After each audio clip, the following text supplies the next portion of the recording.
The differences between petrol and diesel engines. We all know that diesel engines are lower revving and more fuel efficient than petrol engines, but do you know exactly how and why they're different? If not, then let this video be your ultimate guide. Petrol, aka gasoline, and diesel engines operate on the same 4-stroke cycle. This starts with the intake stroke where the piston descends, sucking air into the cylinder through open air intake valves as fuel is injected. This is followed by the compression stroke where the valves close and the piston goes back up the cylinder to compress the air and fuel mixture. The third step is the power stroke where the mixture is ignited to force the piston back down the cylinder, and then the final exhaust stroke occurs where the ignited fuel and air mixture is pushed back out of the cylinder by the piston through the exhaust valves. Where petrol and diesel engines differ is how they ignite the air and fuel. To understand the difference, we need to understand the self-ignition temperature. This is the temperature at which an air-fuel mixture will ignite without the use of a spark plug purely due to compression. It's this compression that allows the air and fuel mixture to ignite in a diesel engine without the need of a spark, because the greater compression, the higher the temperature. That's why diesel engines have higher compression ratios compared with petrol engines that don't compress the air and fuel mixture to the point of ignition.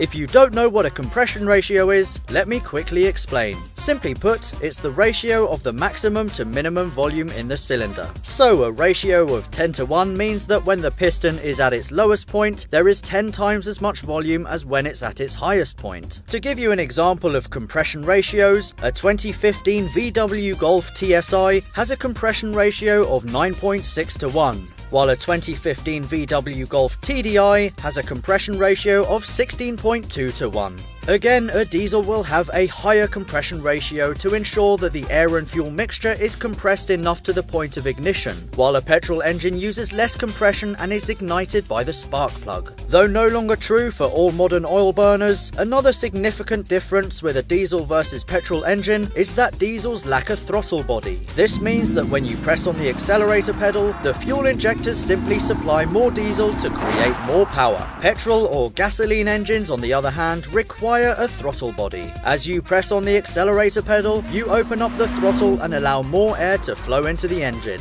More air means the injectors send in more fuel, and more fuel means more power. Where petrol and diesel engines differ again is how they're able to engine brake, where you lift off the throttle in gear to slow the car down. In a petrol vehicle, engine braking is achieved because as you lift off the throttle body closes, creating a vacuum between the throttle body and the cylinders to slow the car down. In a diesel engine vehicle with no throttle body, engine braking occurs during the compression stroke, where the exhaust valve is open to allow pressurized air to escape. And the reason engine braking with diesel engines is so loud is because you're hearing that compressed air leaving the exhaust. So why exactly are diesel engines more efficient than petrol engines? One of the many reasons is down to the fuel itself. Diesel is comprised of more long-chain hydrocarbons, which simply means it's got more energy than petrol. In fact, it contains about 15% more energy by volume, roughly 36.9 megajoules per litre compared to petrol's 33.7 megajoules per litre. Diesel engines are also more efficient because of the thermal efficiency gains you get from igniting the air with high compression, rather than a petrol engine's lower compression ratio that requires a spark for ignition. The higher compression ratio, longer stroke, and typically higher turbo boost pressure of a diesel also allows it to produce more torque at lower RPM than a petrol engine, meaning that less fuel is needed to move a car. Another reason why diesels are more fuel efficient is their tendency to be turbocharged, and that's because a turbo feeds compressed air into the cylinder, which helps the piston descend into the cylinder, therefore saving energy. So now that you know the inner workings of a petrol versus a diesel engine, which one are you a bigger fan of? Let us know in the comments below, and remember to give this video a lovely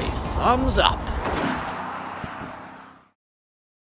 Audi R8 V10 Plus, 8,700 RPM. The 610 horsepower 5.2 litre V10 is able to rev to an astonishing 8,700 RPM. Combined with all-wheel drive traction, the R8 will hit 60 miles an hour in only 2.7 seconds,